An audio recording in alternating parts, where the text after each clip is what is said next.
Luck Be a Lady Part 2 is the 22nd and final episode of the second season of Full House, and there will be spoilers from this point on as I discuss various things that happen in the episode, and the entire episode revolves around Jesse and Becky.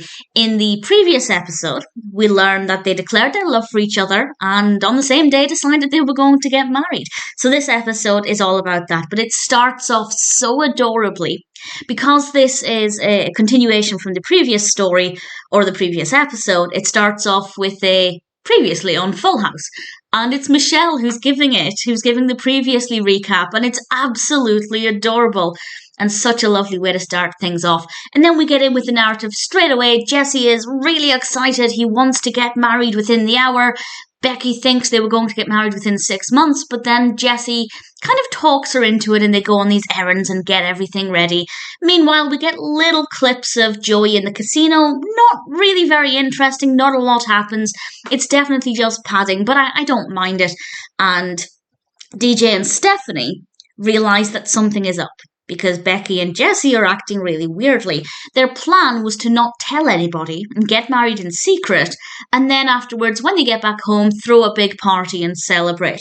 And obviously DJ and Stephanie think something is up, so they try and work it out, and they find out because for some reason they decided to draw a heart around the Alibaba Casino and Hotel chapel in the directory. And there's this brilliant moment where Stephanie goes through the stuff that Becky bought and finds a headband. It's not, it's a blue garter, but she thinks it's a headband, and it's a very entertaining moment. And then they go and tell Michelle, because they realise they can't keep this secret, they can't keep this information contained.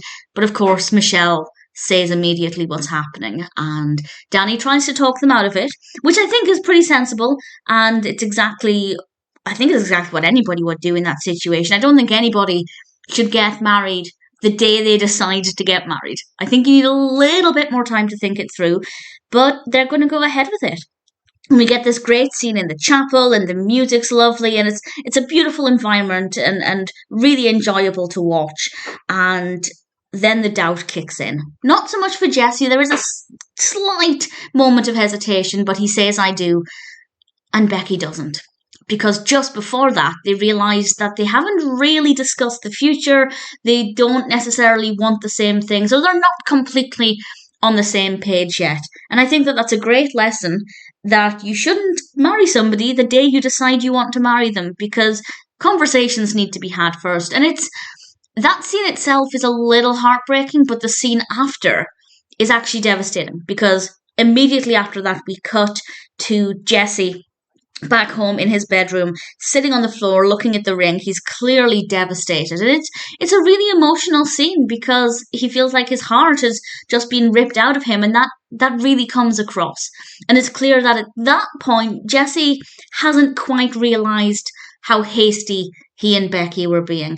Becky, of course, has come to this conclusion, and for about 2 minutes, it's unclear what has happened with their relationship, whether they're still together. It's not entirely clear how much time has passed. But then, very quickly, we learn that actually it's soon after. Becky comes over, they have a conversation, and Becky points out to Jesse, why does it have to be all or nothing? Because Jesse had kind of assumed that since they weren't getting married, they'd broken up. And as Becky points out, just because Becky didn't want to immediately jump into marriage, it doesn't mean she wants to take a step back from the relationship either. And I think that is something that a lot of people can take away from, because relationships don't have to be all or nothing. And there are many kinds of relationships, of course.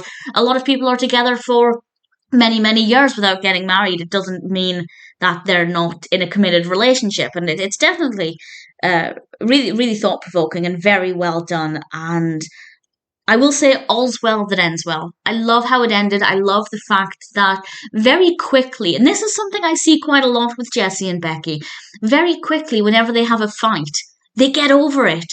And that's brilliant, because I don't like to see them fighting and bickering and arguing. But I do find that when they do that, one of them will soften really quickly. And I love that. And this is something we see here. And I really thoroughly enjoyed the progression of this episode. It's very dramatic. I don't remember exactly how I felt the first time I saw it. I don't know if I assumed they would get married and go through with it. I can't remember. But watching it now, I knew where it was going, and I think it definitely took the right direction, and I rather enjoyed it. Another point of observation, DJ's hair doesn't change. And the reason I noticed this, partly because I have major hair envy. Candace Cameron Bure has just the best hair. But I noticed this because she has a plait down the back of her head in the scene where they're at the hotel and they're trying to identify this mystery that Becky and Jesse are clearly keeping. And then when they're back at home, she has the exact same hairstyle. And that's unusual. Usually characters will change their hair scene from scene to show or help show that some time has passed. But clearly a lot of effort went into that hairstyle.